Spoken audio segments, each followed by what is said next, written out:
mbote na bino bandeko ezanga mama ya Kilumbu Shembo TV na pesi na zanga keloko libosito kopesa na nzambe merci oyo azobatela biso butu moi ozopesa suba ya mayela kosala ba émission oyo saint na kozana mayele te totondi merci na kolo nzambe na pesi biso na babone na nga nyonso po bino bozo support biso bozo pesa biso courage na makasi lelo na présenter bino na sina lamba kiango ko kota azami abone akomona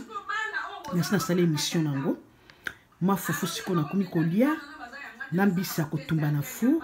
na matungulu yo tokotiango likola mbisi melangi kotia te na dongo na pilipili yango na pembeni ya mwasi ya mobali ya boyo sanga komi abone pa mama Ariette c'est bon ça qui a tapé ben baboni na ngako meka mbiso boka ndenge bimbisa tangausi sans pilipili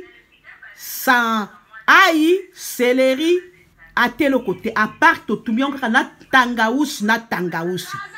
ya mwasi ya mobali kotala te meka yo pe kotumba mbiso na sokola ngo bien longola bazena ngo bien tiaka ka mungu na citron mai ji atangausi no sopeleli yango atobimisi ji to ska tangausi no pakolo ntina kati otiango 30 minutes na frigo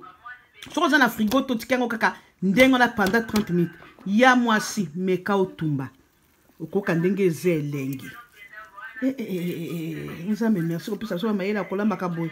mwa dongo na mekana